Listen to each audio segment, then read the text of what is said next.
Hello दोस्तों, मैं मनोज कुमार आप सभी लोगों का बहुत बहुत स्वागत करता हूं आपके अपने चैनल स्टडी IQ IAS पर।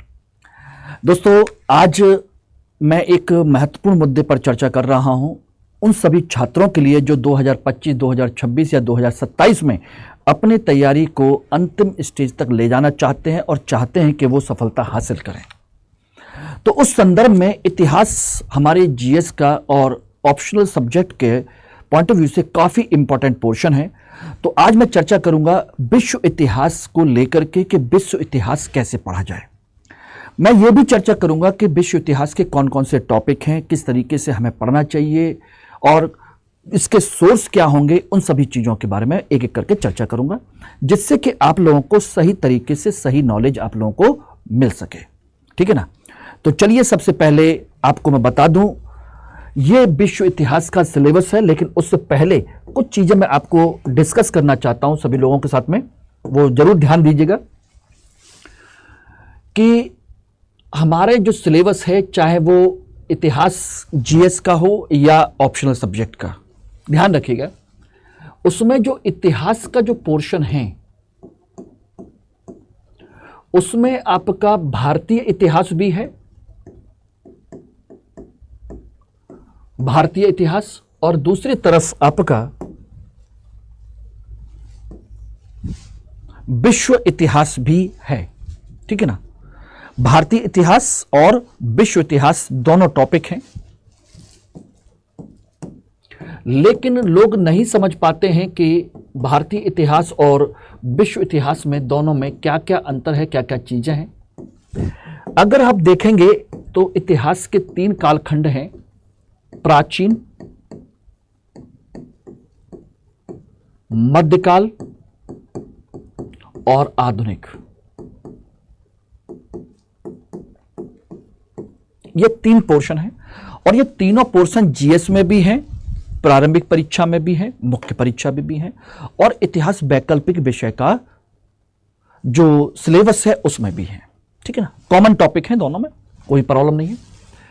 विश्व इतिहास जैसे आपका भारतीय इतिहास है दोस्तों, उसी तरीके से विश्व इतिहास के भी 3 पार्ट हैं, प्राचीन विश्व इतिहास, मध्यकालीन विश्व इतिहास और आधुनिक विश्व इतिहास। आधुनिक विश्व इतिहास। आपको अब बात आती है कि बहुत सारे छात्रों को नहीं पता कि उन्हें विश्व इतिहास में क्या पढ़ना है। यह तो हमें पूरा पढ़ना है, पूरा का पूरा कंप्लीट स्टडी करनी ही है। ये रहे, ये हमारे सिलेबस का पार्ट है पूरा। GS और ऑप्शनल दोनों का सेम पार्ट है। इसलिए मैं बार बार कहता भी हूं कि इतिहास वैकल्पिक विषय लीजिए मत लीजिए, हिस्ट्री आपको उससे ज्यादा पढ़नी पड़ेगी, ऑप्शनल से ज्यादा पढ़नी पड़ेगी। ठीक है ना। क्यों? सिलेबस दोनों का 100% सेम है। अदर सब्जेक्ट का 100% हो या ना हो, लेकिन GS का और हिस्ट्री ऑप्शनल का दोनों का 100% सेम है। विश्व इतिहास में एक चीज ध्यान रखना, प्राचीन भारत का इतिहास, प्राचीन विश्व का इतिहास हमें नहीं पढ़ना, हमारे सिलेबस में नहीं है, ना GS में और ना ही ऑप्शनल में। मध्यकालीन इतिहास भी नहीं पढ़ना है, यह भी हमारे सिलेबस में नहीं है। हमारे सिलेबस में है केवल और केवल आधुनिक विश्व इतिहास, यानी कि 1453 के बाद जब पुनर्जागरण यूरोप में होता है या तुर्की मुस्लिम जो आपके कुस्तुनतुनिया पर अटैक कर देते हैं और उसको जीत लेते हैं, तो भारत की तरफ, एशिया की तरफ आने के यूरोपीय लोगों के स्थल मार्ग को रोक देते हैं, तो यहीं से फिर यूरोप में एक पुनर्जागरण की क्रांति होती है। वहां से शुरू होती है आपके आधुनिक विश्व इतिहास की कहानी। तो पहली बात तो यह है कि हमें इसको पढ़ना है, यह हमारा क्या है, टॉपिक है जिसको आपको ध्यान देना चाहिए कि आपको पढ़ना क्या है। ये दोनों नहीं पढ़ने और ये पढ़ना है, और इन दोनों के जो टॉपिक हैं, सिलेबस है, वो ध्यान रखना, वो दोनों का GS का ऑप्शनल का दोनों का सेम है। ठीक है, ध्यान रखिएगा। अब बात आती है कि विश्व इतिहास यानी कि आधुनिक विश्व इतिहास में कहां से शुरू होगा, कैसे शुरू होगा, वो हम देखते हैं। विश्व इतिहास, आधुनिक विश्व इतिहास का जो सिलेबस है दोस्तों, ये ऑप्शनल का सिलेबस है जो मैं आपको बता रहा हूं। प्रबोधन और आधुनिक विचार, आधुनिक राजनीति, औद्योगिकरण, राष्ट्र राज्य प्रणाली, साम्राज्यवाद, उपनिवेशवाद, क्रांति, प्रतिक्रांति, विश्व युद्ध, द्वितीय विश्व युद्ध के बाद का दुनिया, औपनिवेशिक शासन से मुक्ति, बेऔपनिवेशीकरण और आपका अल्प विकास, यूरोप का एकीकरण, सोवियत संघ का विघटन और एक ध्रुवीय विश्व यानी कि अमेरिका का उदय। ये मोटे मोटे टॉपिक हैं, लेकिन हकीकत में अब मैं आपको जो बात करूं तो वो आप समझ लीजिएगा। ये आपके देखने के लिए टॉपिक हैं, लेकिन आपके आधुनिक विश्व इतिहास की जो शुरुआत होती है दोस्तों, वो शुरू होती है आपके पुनर्जागरण से। ठीक है, पुनर्जागरण। पुनर्जागरण जो यूरोप में सामाजिक, सांस्कृतिक और वैज्ञानिक विकास हुआ, उसके बारे में आपको बताती है कि सामाजिक स्तर पर, सांस्कृतिक स्तर पर, वैज्ञानिक स्तर पर जो विकास हुआ लोगों का, उसको इसमें समझाने की कोशिश की गई है। ठीक है ना। दूसरा टॉपिक आता है इसमें वाणिज्यिक क्रांति। वाणिज्यिक क्रांति का टॉपिक, जिसमें यूरोप में दो चीजें होती हैं। एक आपका राजतंत्र का विकास होता है, राजतंत्र यानी कि राजा का विकास होता है, और दूसरा आर्थिक विकास पर इसमें विशेष तौर पर चर्चा की गई है, आर्थिक विकास पर। आर्थिक विकास यानी कि पूंजीवाद की अवधारणा की शुरुआत, दूसरे देशों पर औपनिवेशिक शासन की शुरुआत प्रॉपर तरीके से। ये दोनों का समय लगभग थोड़ा सा 10-20 साल का ऊपर नीचे है, इसी समय से शुरू हुआ। क्योंकि पुनर्जागरण काल में दोस्तों जो वैज्ञानिक उपलब्धियां हासिल की गई, जो नए विज्ञान की खोज हुई, उससे नई नई तकनीकें विकसित हुई, उसी ने भौगोलिक क्रांति को बढ़ावा दिया था, भौगोलिक खोजों को बढ़ावा दिया। और भौगोलिक खोजों ने दूसरे नए मार्ग खोजे, अमेरिका की खोज कर दी, ब्राजील, कनाडा, नीचे के देश, भारत आने का समुद्री मार्ग, ये सब नए देश आपके सामने खुल के सामने आ गए। भारत का नया रास्ता खुल के सामने आ गया। तो इस तरीके से यूरोप की बहुत सारे लोग, व्यापारी वगैरह जो लोग हैं, मसाले का व्यापार करने, या बहुत सारे ऐसे लोग जो चाहते थे कि दूसरी दुनिया की खोज हुई है तो उस पर कब्जा करने के लिए जाना शुरू कर दिए, चाहे वो अमेरिका हो या कोई और भी हो। तो वाणिज्यिक क्रांति ने उस आर्थिक गतिविधियों को बढ़ावा दिया कि चलो भौगोलिक खोज हो चुकी, अब वहां पर जाकर के कंपनियों के माध्यम से अपना व्यापार करने की कोशिश की जाएगी। वरना पुनर्जागरण की शुरुआत तो इटली में 1453 के आसपास हुई, लेकिन भारत में यूरोपीय ब्रिटिश कंपनी कब आती है? सन 1600 में, 1600 के बाद आती है कि नहीं? तो यह हुआ। और जब इसकी वजह से मध्य वर्ग यानी कि व्यापारी वर्ग मजबूत हुआ, राजतंत्र ताकतवर हुआ, तो इन्होंने दोनों ने मिलकर के औपनिवेशिक शासन यानी कि दूसरे देशों को जीत करके उस पर अपना नियंत्रण स्थापित करने की कोशिश की, जिसे हम कहते हैं औपनिवेशिक व्यवस्था की शुरुआत। साम्राज्यवाद, उपनिवेशवाद वहां पर। और जब यह हुआ, इससे लोगों को सोचिएगा पैसा मिला, सारी चीजें मिली और मध्य वर्ग मजबूत हुआ, तो उसने एक तीसरा प्रहार और किया था, वहां पर तीसरा सुधार और किया था, जिसे कहते हैं धर्म सुधार आंदोलन।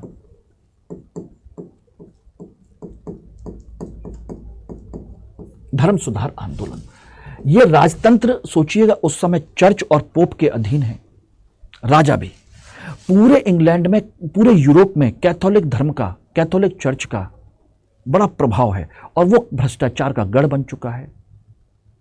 उसमें बहुत सारी बीमारियां आ चुकी हैं, बहुत सारी समस्याएं आ चुकी हैं, लेकिन वो इतना ताकतवर है कि उसकी गलत नीतियों के खिलाफ भी कोई जाने के लिए तैयार नहीं है। तो ऐसी स्थिति में राजतंत्र भी चाहता है कि वो इसके प्रभाव से मुक्त हो, क्योंकि ताकतवर तो हो ही रहा है, पैसा मिल रहा है उसको। आर्थिक स्तर पर आपका मध्यवर्ग मजबूत हो रहा है, वो भी नहीं चाहता है कि धर्म का प्रभाव इतना ज्यादा हो, क्योंकि ये कुछ करता धरता तो है नहीं। हां, ईश्वर होना चाहिए, वो इसके खिलाफ नहीं है। ईश्वर के समर्थन में है, लेकिन धर्म के अंदर आई हुई बुराइयों के खिलाफ है। क्यों? क्योंकि ये उसके माध्यम से जनता का शोषण करते हैं, और जनता का जब शोषण होगा तो समझ लीजिए एक अच्छे बाजार का विकास कभी नहीं हो सकता। यह मध्य वर्ग की सोच है।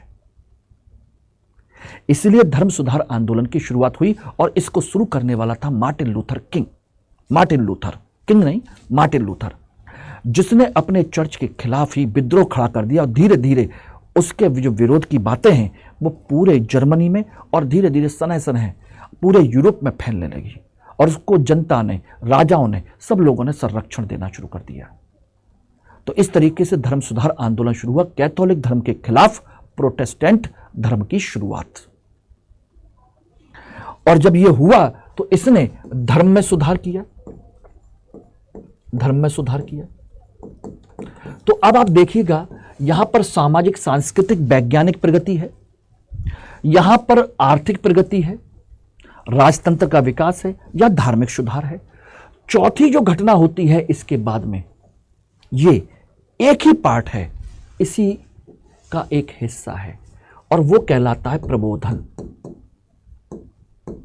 और प्रबोधन ये राजतंत्र के खिलाफ, राजतंत्र के विरुद्ध गणतंत्र और जनतंत्र, जनतंत्र की शुरुआत है यहां से। यानी कि जब इंसान ने धर्म के खिलाफ बोल करके इतनी ताकत, उतनी क्षमता हासिल कर ली, तो फिर वो राजा के खिलाफ भी खड़ा हो गया, क्योंकि राजा एक निरंकुश राजा है, शक्तिशाली है, और शक्तिशाली और निरंकुश राजा जब होगा तो डेफिनेटली वो किसी को, मानव को स्वतंत्र नहीं रहने देगा, उनके हक, उनके अधिकार उनको नहीं देगा, क्योंकि उसके पास सारी शक्तियां होंगी, जैसे विधायी शक्ति, कार्यपालिका शक्ति, न्यायपालिका शक्ति, सब कुछ उसके हाथ में होगा। इसीलिए प्रबोधन युग के जो विचारक आए,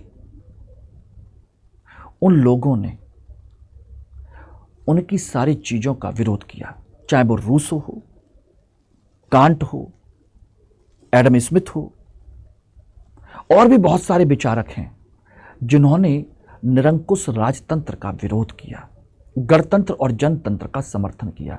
बोले कि निर्वाचित व्यक्ति होना चाहिए, हमारे समुदाय में से हम लोगों के द्वारा चुना हुआ होना चाहिए। और ये इन सब के पीछे कौन है? इन सब के पीछे है वो मध्य वर्ग, व्यापारिक वर्ग, जो बुद्धिजीवी है, जो चाहता है कि हम अपने शासक को खुद चुने, वो हमारे लिए काम करे। इसलिए वो मानव स्वतंत्रता की बात करते हैं, वो तर्क की बात करते हैं, खुली अर्थव्यवस्था की बात करते हैं, गणतंत्र की बात करते हैं, जनतंत्र की बात करते हैं, रूढ़िवादिता की बात नहीं करते। और इस तरीके से प्रबोधन का मतलब ही होता है दोस्तों, प्रबुद्ध होना, प्रकाशमान होना, बुद्धिमान होना, ज्ञान की प्राप्ति होना, ज्ञानोदय होना। इसी का नाम है एनलाइटनमेंट, एनलाइटमेंट, प्रबोधन, प्रबुद्ध होना। और जब ये हुआ तो इसी से ही जब इन्होंने राजनीतिक स्तर पर नए सिद्धांत शुरू हुए, तो यहीं से विचार हुए, आधुनिक राजनीति की शुरुआत हुई, आधुनिक राजनीति की शुरुआत।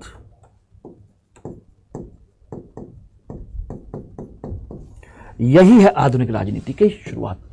और इसी आधुनिक राजनीति ने, सोचिएगा, अमेरिका में, और इसी आधुनिक राजनीति ने फ्रांस में, इन दोनों जगह पर क्रांति कर दी। इसी आधुनिक राजनीति ने क्या कर दी? अमेरिका में क्रांति कर दी। अपने, जिस अमेरिका को इंग्लैंड ने बसाया, उसी के लोगों ने अपने ही देश के खिलाफ क्रांति कर दी। बोले हमें तुम्हारे साथ नहीं रहना, या तो हमें बराबर का हक दो, या फिर हम अपना हक अलग लेकर के रहेंगे। और जब अमेरिका में क्रांति हो गई तो उसी से फिर वहां फ्रांस की जनता ने अपने राजा के खिलाफ विद्रोह कर दिया, फ्रांसीसी क्रांति हो गई। और जब ये सारी चीजें हुई, उससे पहले ही जब ये सारी चीजें हो रही थी, प्रबोधन का युग चल रहा था, धर्म सुधार आंदोलन चल रहे थे, उस समय इंग्लैंड के राजा ने बहुत समझदारी का काम किया था और अपने सारे अधिकार निर्वाचित सरकार को दे दिए कि भैया जनता अपना सरकार चुन ले और मैं उसको सारे अधिकार दे रहा हूं, मैं केवल नाम मात्र का हूं। उसने भविष्य देख लिया, इसलिए इंग्लैंड में रक्तहीन क्रांति हुई। निर्वाचित सारे सरकार को सारे अधिकार, सारे हक दे दिए गए। इस तरीके से, और इंग्लैंड बिना कुछ कहे ही बहुत पहले ही एक तरीके से गणतंत्रात्मक, प्रजातंत्रात्मक राजनीति में प्रवेश कर गया। नाम के लिए राजातंत्र रह गया और वो आज भी है। इसलिए सबसे ज्यादा सर्वाइवल मोनार्की वहीं पर है, क्योंकि वो नाम मात्र की है। इसलिए, और जब इंग्लैंड ने ये सब कर लिया तो फिर इंग्लैंड में पुनर्जागरण हो ही चुका था, वाणिज्यिक क्रांति हो ही चुकी थी, धर्म सुधार हो ही चुका था। प्रबोधन युग के विचार उसके खिलाफ गए नहीं, क्योंकि उसने पहले ही सरेंडर कर दिया था, सारी चीजें कर दी। तो वहां का माहौल खुला हुआ, सारी चीजें खुली हुई, तो इसकी वजह से इंग्लैंड में औद्योगिक क्रांति हो गई। भारत जैसा उपनिवेश उसके पास था ही, औद्योगिक क्रांति उसमें हो गई, इंडस्ट्रियलाइजेशन। और ये इंडस्ट्रियलाइजेशन केवल इंग्लैंड में नहीं हुआ, उसके बाद धीरे धीरे यूरोप के अन्य देशों में भी फैल गया। जर्मनी में, इटली में, अमेरिका में, जापान में, यानी कि एशिया में पहुंच करके, अमेरिका में पहुंच करके वहां पर भी पहुंच गया।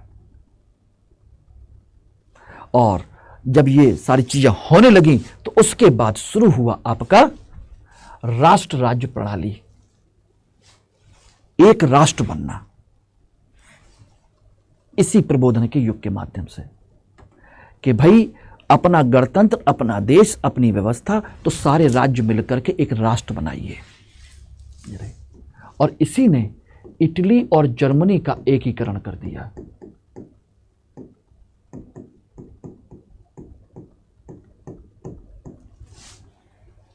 अब हम सब लोग मिलकर के अपना एक राष्ट्र बनाएंगे।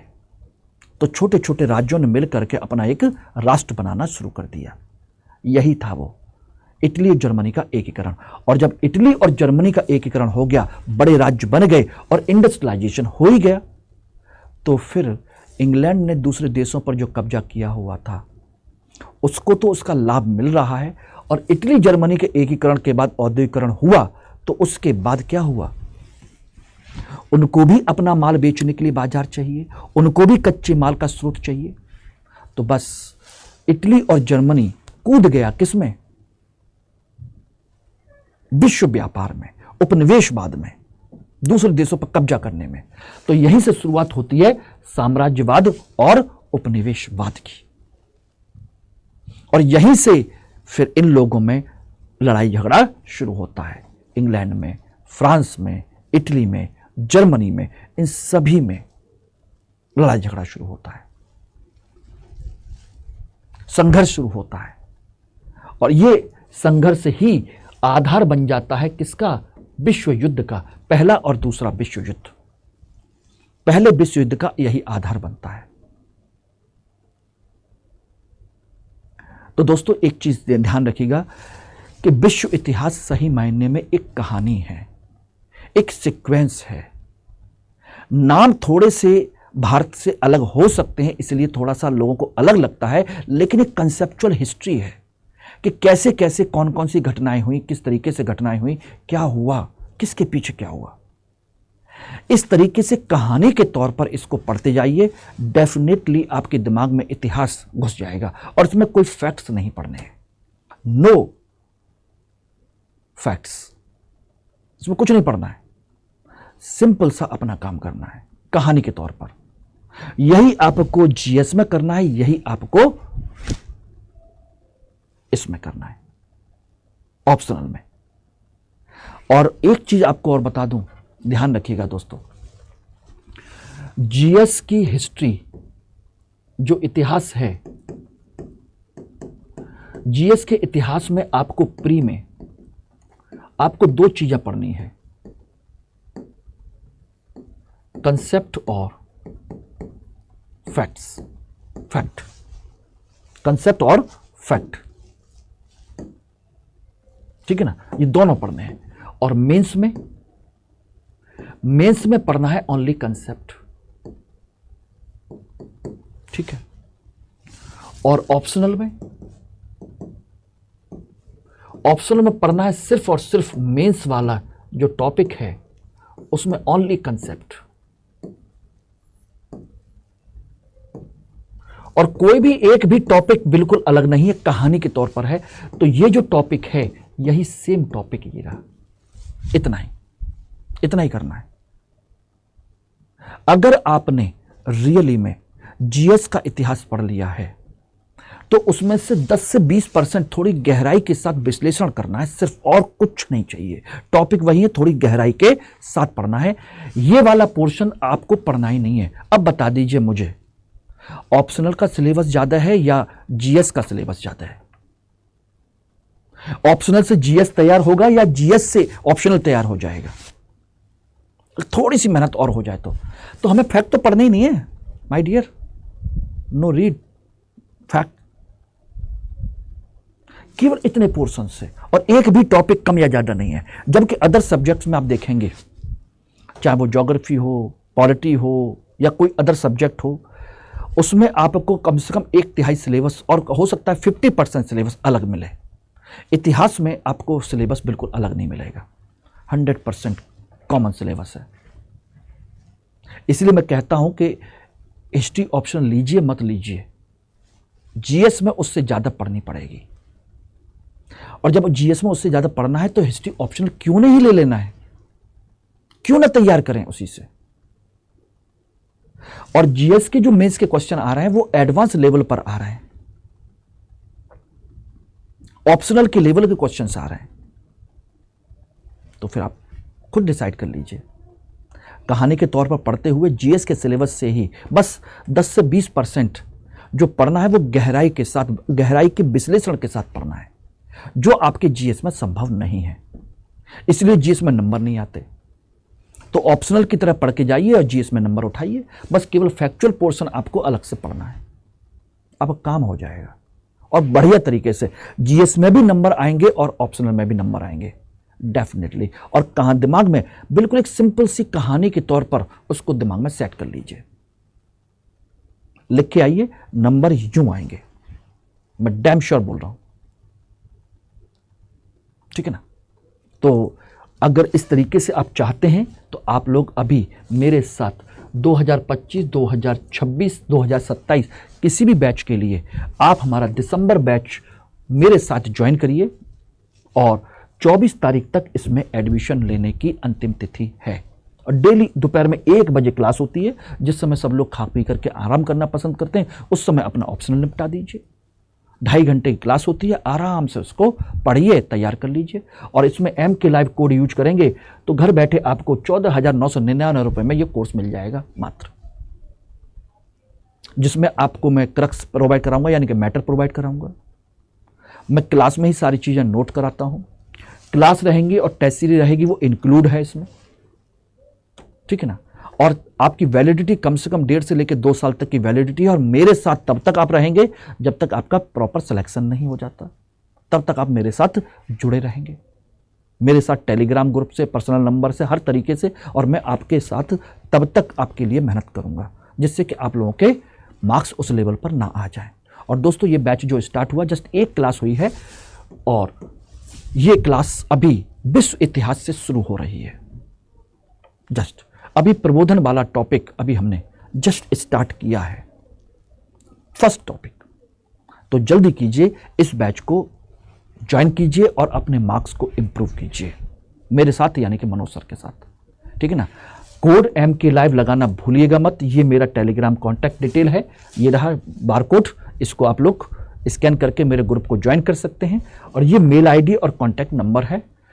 टेलीग्राम या व्हाट्सएप, कॉल नहीं, टेलीग्राम या व्हाट्सएप के थ्रू आप मुझे कर सकते हैं, कांटेक्ट कर सकते हैं, ठीक है ना। कोई भी डाउट होता है, I am always with you. Thank you very much.